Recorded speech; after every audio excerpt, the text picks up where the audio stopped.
Hello friends, welcome to our channel. हम आपका हमारे channel Rathore sir online classes पे बहुत बहुत स्वागत है। आज हम आपके सामने क्लास 11 की जो बुक है स्नैपशॉट, उसका लेसन द एड्रेस का पार्ट 2 लेकर आए हैं।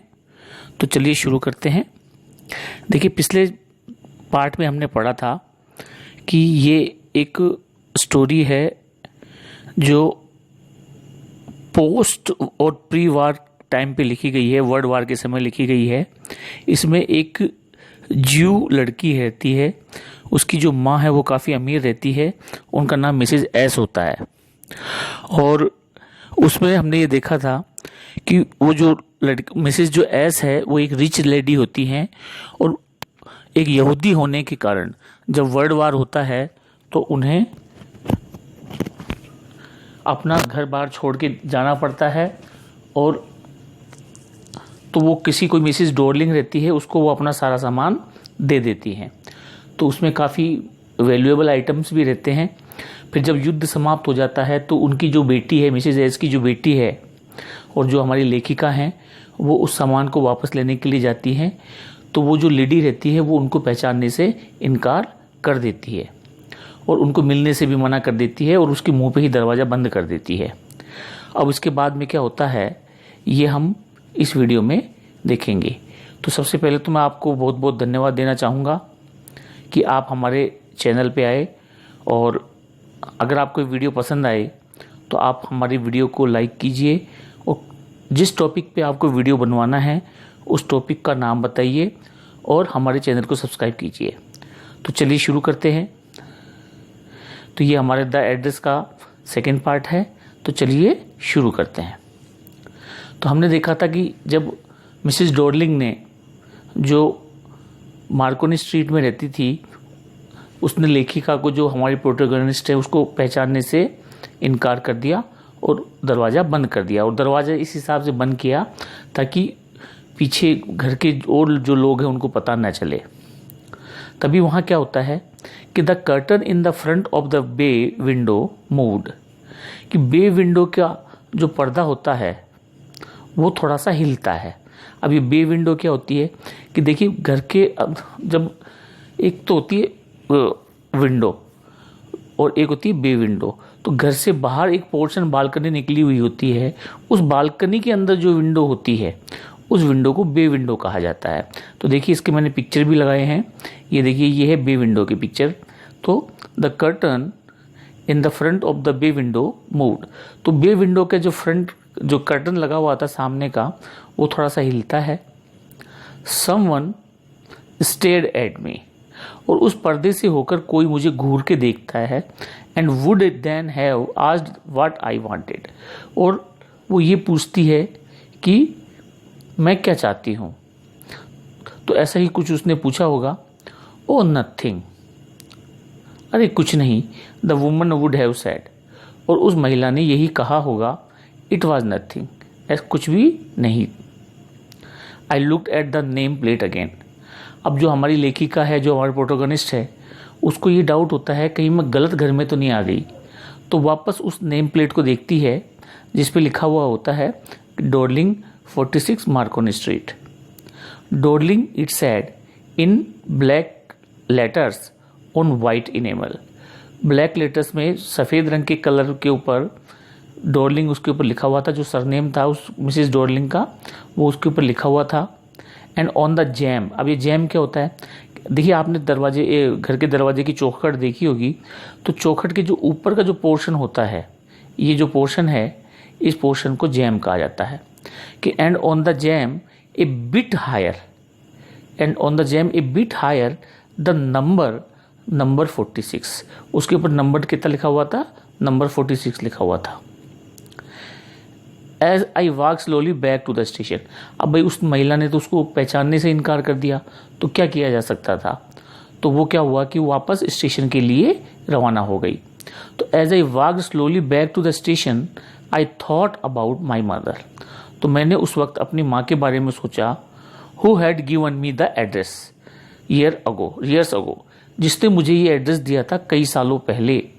It had been in the first half of the war, और ये युद्ध के पहले हाफ की बात है कि जब मेरी माँ ने मुझे ये एड्रेस दिया था, यानी कि उसकी माँ ने जो मिसेस डॉर्लिंग को सारा सामान दिया था तो उसका एड्रेस उन्होंने जो हमारी राइटर है उसको बताया था कि कभी भी तुमको वो ये सामान चाहिए तो तुम यहाँ से सामान कलेक्ट कर सकती हो। I was home for a few days and it struck me immediately that something or other about the rooms had changed। तो I was home for a few days, मैं कुछ दिनों के लिए, ये अब यहाँ पे लेखिका वापस पुरानी यादों में पहुँच जाती है। वो याद करती है कि मैं वहाँ कुछ दिनों के लिए आई थी और अचानक ही मेरे सामने ये बात आई कि घर में कुछ न कुछ सामान है और घर का जो रूम है वो थोड़ा चेंज हो चुका है, यानी कि मुझे वो घर का जो रूम है वो थोड़ा बदला बदला सा नज़र आया। आई मिस्ड वेरियस थिंग्स, क्योंकि वहाँ पे बहुत सारी चीज़ें गायब थी, मैं उनको मिस कर रही थी। My mother was surprise I should have notice so quickly. तो मेरी माँ को बड़ा आश्चर्य हुआ, तो मेरी माँ ने कहा कि भाई तुम्हें तो ये पहले ही नोटिस कर लेना चाहिए था कि घर से जो चीज़ें हैं वो घर में कम हैं। देखिए, जो घर के बच्चे होते हैं वो घर के सामान पे इतना ध्यान नहीं देते हैं।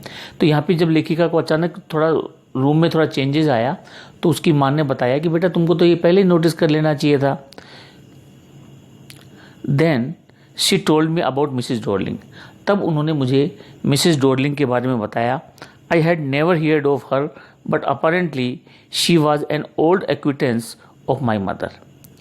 तब उन्होंने मुझे मिसेस डॉर्लिंग के बताया, मैंने उनके बारे में कभी नहीं सुना था, मतलब यानी कि मेरी माँ ने मिसेस डॉर्लिंग के बारे में कोई रेगुलरली ऐसे कुछ बात नहीं, स्पष्ट रूप से कुछ भी नहीं बताया था। और बस मैं तो इतना जानती थी कि she was an old acquaintance of my mother, कि वो मेरी माँ की एक पुरानी जानकार है। तो देखिए यहाँ पे एक वर्ड आया है एक्विटेंस। एक्विटेंस का मतलब होता है जानकारियाँ मिलने वाला, non person, that is called acquaintance. whom she had not seen for years, जिससे वो कई सालों से नहीं मिली थी। She had suddenly turned up, लेकिन अब वो अचानक मेल जोल बढ़ाने लगी। तो जो मिसेस डॉर्लिंग थी अचानक ही उनसे मेल जोल बढ़ाने लगी। टर्न अप का मतलब वापस से रेगुलरली किसी के कंटिन्यू कांटेक्ट में आना। एंड रिन्यूड देयर कांटेक्ट, और उन्होंने क्या किया कि हमारे जो मेरी मम्मी के या मेरी माँ के और जो मिसेस डॉर्लिंग के जो कॉन्टैक्ट्स थे, जो उनका रिलेशन था, वो वापस से रिन्यू हो गया। Since then she had come regularly, और तब से ही वो रेगुलरली हमारे घर में आने लगी। एवरी टाइम, हर बार, शी लीव्स हेयर, जब वो वहाँ से जाती थी, she takes something home with her, वो अपने साथ कुछ न कुछ लेकर जाती है। सैड माई मदर, ये मेरी माँ ने मुझे बताया। उसकी माँ ने उसको बताया कि ये मिसेस डॉर्लिंग जब भी आती हैं तो अपने साथ कुछ न कुछ घर का सामान लेकर चली जाती है। देखिए सिचुएशन ये हुई होगी कि वहाँ पे जैसे वर्ल्ड वार था, तो कई बार जब एक देश का दूसरे देश पे कब्जा होने वाला होता है, या ऐसा लगता है कि भाई अब तो यहाँ पे दूसरे देश के कब्जे हो जाएंगे, तो वहाँ के बहुत से जो निवासी है वहाँ से प्रस्थान कर जाते हैं। अब निवासी तो प्रस्थान कर जाते हैं, लेकिन उनका साथ में उनके बहुत सारा जो घर का सामान भी होता है, तो वो दुश्मनों के हाथ लग जाएगा। इसलिए यहाँ पे जो मिसेज एस थी, जो अपने राइटर की जो मदर थी, उसने भी यही सोचा कि क्यों न ये सामान मैं मिसेज डॉर्लिंग के यहाँ रखवा दूँ, और कभी भी अगर जो कंडीशंस नॉर्मल होंगी तो मैं इसको वापस ले लूँगी। तो ऐसा सोचकर उन्होंने क्या किया कि जब भी मिसेस डॉर्लिंग आती थी तो वो अपने साथ घर का कुछ न कुछ सामान ले जाती थी। तो ये बात जो हमारी राइटर है उसको उसकी माँ ने बताई। She took all the table silver in one go, एक बार तो वो घर का सारा जो चांदी का, देखिए मिसेस जो एस जो थी वो काफ़ी पैसे वाली थी, तो उनके घर में जो खाने पीने के बर्तन, क्रॉकरी, कटलरी वगैरह, वो सब भी चांदी के थे। तो वो सारा घर के जो चांदी का जो सामान थे वो एक बार में ही ले गई। She took all the table silver, तो ये सबको यानी कि जो चांदी का वो सामान जो टेबल पे काम आता है, सिल्वर का जो, तो उसे टेबल सिल्वर कहा जाता है। तो घर का जो जितना भी टेबल सिल्वर था, वो जैसे कप, प्लेट्स, जितने भी चांदी के कटलरी वगैरह जो आइटम्स थे, वो सब के सब वो एक साथ ही ले गई। And then the antique plates that hung there, और वहाँ पे जो एंटीक प्लेट जो टंगी हुई थी वो भी वो ले गई। एंटीक प्लेट्स क्या होती है, देखिए ऐसी प्लेट जो प्राचीन काल की होती है, राजा महाराजा के समय से, और पीढ़ी दर पीढ़ी वो बिकती रहती है। तो इस प्रकार की, जैसे मान लीजिए सपोज आपको पता चले कि भाई इस थाली के अंदर तो महाराणा प्रताप ने खाना खाया था, तो I think this type of plate is also antique plates. तो इस प्रकार के जो सामान होता है उसको एंटीक बोलते हैं। तो वहाँ पे जो एंटीक प्लेट्स जो टंगी हुई थी वो सब भी वो ले गई। शी हैड ट्रबल लगिंग का मतलब देखिए, लगेज जो शब्द है वो लगिंग से ही बना हुआ है। तो लगेज का मतलब होता है भारी सामान। तो यहाँ पे उनको ये भारी बोझा, यहाँ पे लगिंग का मतलब है कि बहुत ही मुश्किल से या बड़ी कठिनाई से जब हम बोझा ढोते हैं, that is called logging. So she had trouble logging. तो उनको इस प्रकार बोझा ढोने में बड़ा ट्रबल हो रहा था, बड़ा कष्ट होता था। दोज लार्ज वेसेस, बड़े बड़े घर के बर्तन, क्योंकि देखिए वो काफ़ी सामान था, काफ़ी पैसा था मिसेज एस के पास, तो बड़े बड़े large vases. And I am worried she got a crack in her bag from the crockery. और मुझे ये चिंता हुई कि कहीं क्रॉकरी की वजह से उनकी जो बैक है या पीठ में कहीं कोई चोट वगैरह या मोच वगैरह, क्रिक का मतलब मोच, नहीं आ जाए। My mother shook her head pityingly. मेरी माँ ने दयापूर्वक उनकी तरफ देखते, मतलब मिसेस जो डॉर्लिंग थी भारी सा बैग लेके जा रही थी, तो मेरी माँ ने बड़ी दया बड़ी दृष्टि से उनकी तरफ देखा कि कहीं हमारे सामान के चक्कर में इनको कोई मोच ना आ जाए। I would never have dared ask her. मैंने कभी भी उनसे ऐसे पूछने की हिम्मत नहीं की होगी। She suggested it to me herself, she even insisted. उन्होंने ही मुझे ऐसा सजेस्ट किया था और उन्होंने ही इस बात पे जोर दिया था कि भाई मैं आपका सारा सामान ले जाती हूँ ताकि ये सुरक्षित रह सके। She wanted to save all my nice things. वो मेरी सभी अच्छी चीज़ों को बचाना चाहती थी। If we have to live here we shall lose everything, she says. वो ये कहती थी कि आपको अगर यहाँ से छोड़कर भागना पड़ा या आपको यहाँ से जाना पड़ा तो आप जितनी भी ये चीज़ें हैं वो सब खो दोगे। और ये मिसेस डॉर्लिंग उनसे कहती है कि मेरे पास अगर ये चीज़ें रहेंगी तो सुरक्षित रहेंगी। Have you agreed with her that she should keep everything, I asked. अब लेखिका ने उनसे पूछा कि आप इसके लिए राजी हो गई कि उनको सारी चीज़ें अपने पास रखनी चाहिए, आई आस्क्ड, मैंने पूछा। As if that is necessary, हाँ अगर ऐसा ज़रूरत पड़ी तो। माई मदर क्राइड, मेरी माँ जोर से चिल्लाई। It would be simply be an insult to talk like that. इस तरह की बातें करना एक प्रकार से इंसल्ट की बात होती। And think about the risk she is running. और फिर मेरी माँ ने कहा कि उस रिस्क के बारे में भी तो सोचो कि वो कितना रिस्क उठा रही है हमारा सामान ले जाने में। Each time she goes out of our door with a full suitcase और बैग। और जब भी वो हमारे घर से यहाँ से जाती है तो हमेशा वो एक भारी सूटकेस, भारी बैग लेकर जाती है। तो सोचो इसमें रिस्क भी तो कितना है। My mother seems to be notice that I was not entire convinced. मेरी माँ ने ये नोटिस कर लिया था कि मैं उनकी इस बात से कन्विंस नहीं हुई थी या मैं सहमत नहीं हुई थी। She looked at me reprovingly. उन्होंने मुझे उल्हाना पूर्वक या असहमति से मेरी तरफ देखा। She looked at me reprovingly critically and after that we spoke no more about it. और इसके बाद हमने कभी भी इस बारे में बात नहीं की। मीनवाइल, इसी दौरान I had arrived at the station.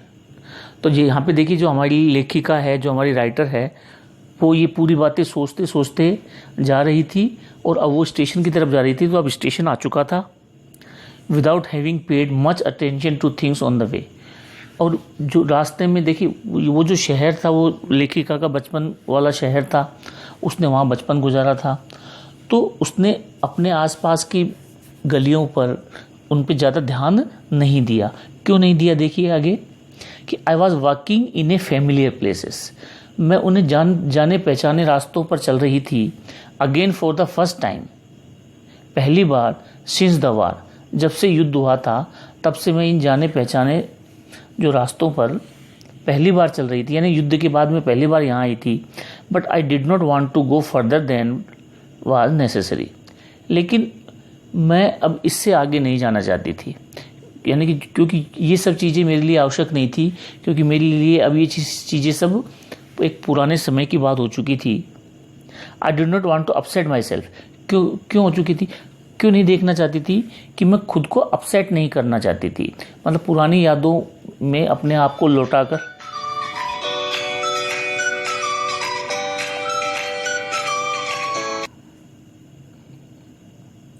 I did not want to upset myself with the sight of streets and houses full of memories from a precious time.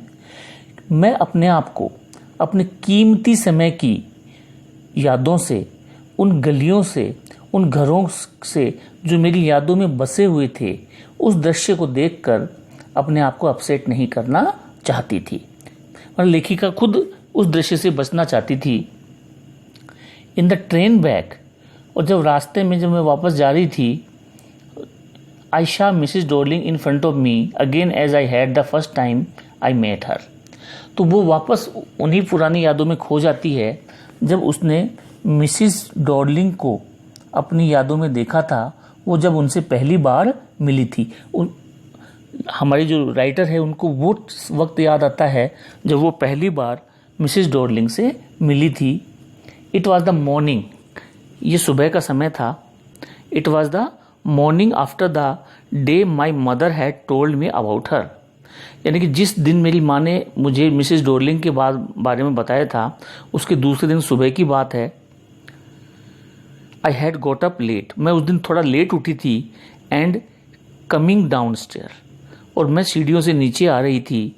I saw my mother about to see someone out, और मैंने देखा मेरी माँ वहाँ पर बाहर किसी से बातें कर रही थी या मिल रही थी। A woman with a broad back, एक औरत जिसका काफ़ी जो पीठ थी वो काफ़ी चौड़ी थी, यानी कि उसका जो ढांचा था, शरीर का जो ढांचा था वो काफ़ी चौड़ा था। A woman with a broad back, there is my daughter, ये मेरी बेटी है।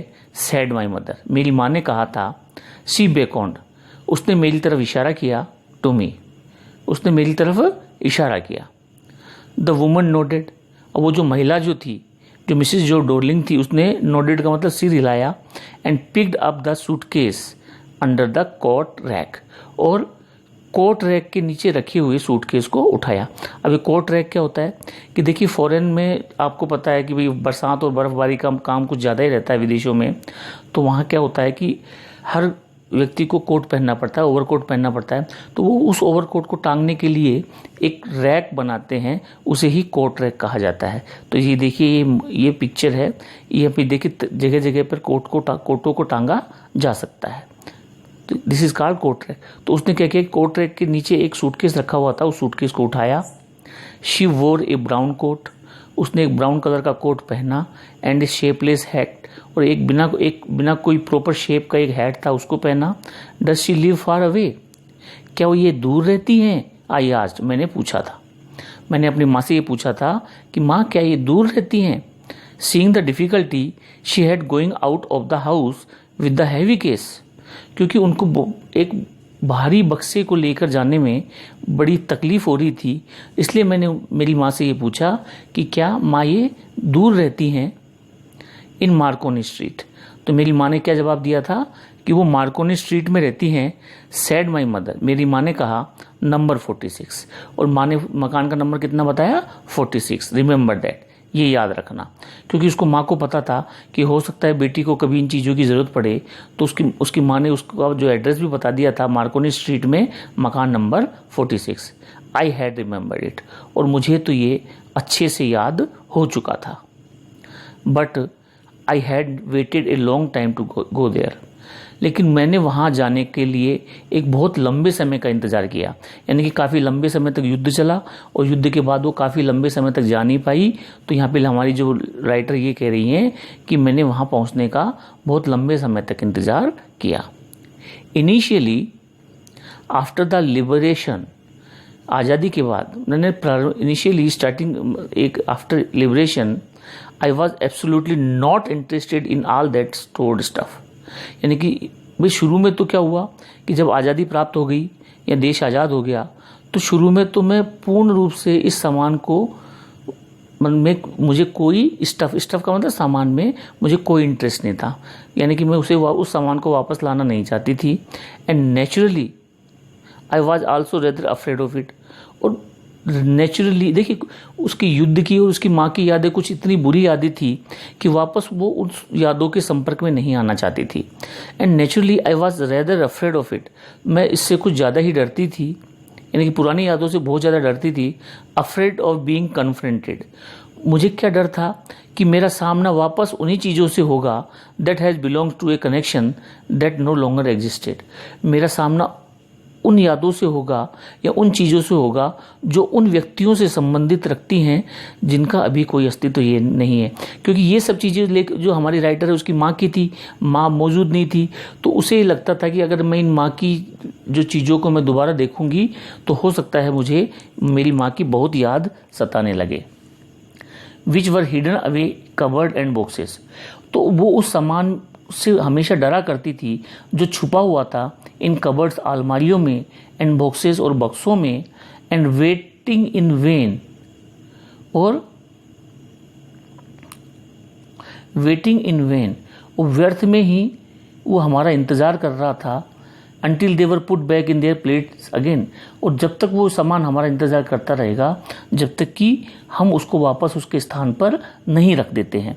which had endured all those years because they were things, और ये सामान इतने लंबे समय तक इसलिए अस्तित्व में रहा या इसलिए वो जिंदा रहा क्योंकि वो एक सामान था, मनुष्य नहीं था। क्योंकि देखिए मनुष्य तो नश्वर होता है ना, वस्तुएं थोड़ी होती हैं। वस्तुओं का तो एक लंबा जीवन काल होता है। आज आपके पास एक प्लेट है, उस प्लेट को आप रख दीजिए तो वो तो अनंत काल तक रखी रहेगी जब तक कि आप उसको छेड़ेंगे नहीं। तो यहाँ पे हमारी लेखिका जो है, हमारी जो राइटर है, वो वस्तुओं में और व्यक्तियों में एक अंतर स्थापित कर रही है कि इन व्यक्ति जो होता है वो एक नश्वर होता है, जो वस्तुएं होती हैं अपेक्षाकृत उनका जो जीवन काल काफ़ी लंबा होता है।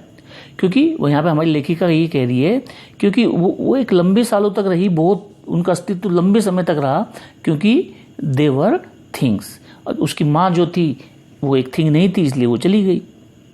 बट लेकिन ग्रेजुअली यानी धीरे धीरे everything became more normal again. धीरे धीरे ये सब, भाई शुरू में तो मैं इन चीज़ों से बहुत डरती थी, अपने पुराने वक्त से बहुत डरती थी, उन यादों से डरती थी, लेकिन धीरे धीरे सब नॉर्मल हो गया, यानी कि मुझे उन सब की आदत हो गई। Bread was getting to be lighter colour, रोटी का भी जो रंग अब कुछ हल्का हो गया था, यानी कि अब जो ब्रेड बना करती थी वो पहले कुछ ज़्यादा ही ब्राउन होती थी, आजकल उसका भी रंग हल्का हो गया था, यानी कि अब रोजी रोटी कमाना थोड़ा आसान हो गया था। देयर वॉज ए बेड, और मेरे पास एक बेड था। यू कुड स्लीप अनथ्रेटन, जहाँ पे आप बिना धमकी के सोया जा सकते हैं, बिना डर के।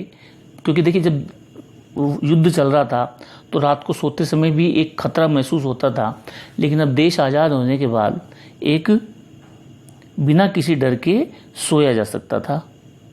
ए रूम, एक कमरा था मेरे पास, with a view you were more use to glancing at each day, जिसकी बाहर से झांकने की मुझे आदत, प्रतिदिन झांकने के लिए मैं एक आदि यूज टू यानी कि आदि हो गई थी। एंड वन डे, और एक दिन, I notice I was curious about all the possessions that must still be at that address. तो अचानक एक दिन मेरी रुचि वापस उन चीज़ों में पैदा हो गई जो उस पते के ऊपर जो चीज़ें रखी हुई थी, या जो एक मेरी माँ ने जो मुझे एड्रेस बताया था वहाँ पे जो चीज़ें रखी हुई थी उनकी एक बार मुझे थोड़ी ज़रूरत महसूस हुई, क्योंकि मुझे एक बार मेरे अंदर वापस उनको पाने की जिज्ञासा हुई।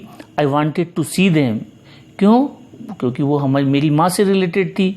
मैं उनको देखना चाहती थी, उनको टच करना चाहती थी, उन्हें याद करना चाहती थी। तो यहाँ पे हमारी जो लेखिका है वो वापस उसके अंदर ये इच्छा पैदा होती है कि वो अपनी माँ से रिलेटेड उस सामान को लेकर आवे। After that, after my first visit in when, मेरी जो पहली विजिट थी वो बिल्कुल बेकार हो चुकी थी, यानी कि उस मिसिस डॉर्लिंग ने उसको पहचाना ही नहीं था। To Mrs Darling's house I decided to try a second time. तो मैंने ये निश्चय किया कि मैं दूसरी बार फिर से वहाँ जाऊंगी, मैं अपना सामान लेने के लिए दूसरी बार फिर से जाऊंगी। और अब की बार देखिए क्या हुआ। Now a girl of about 15, एक कोई 15 साल की लड़की ने open the door to me, यानी कि अब की बार मिसिस डॉर्लिंग घर पे नहीं थी, और जो दरवाज़ा खोला एक 15 साल की लड़की ने खोला। इसी के साथ ही हमारा जो लेसन है वो समाप्त होता है। वीडियो अगर आपको पसंद आए तो वीडियो को लाइक कीजिए, कमेंट कीजिए और इस लॉकडाउन समय में अपने साथियों को शेयर कीजिए और हमारे चैनल को सब्सक्राइब कीजिए। जय हिंद, जय भारत, वंदे मातरम।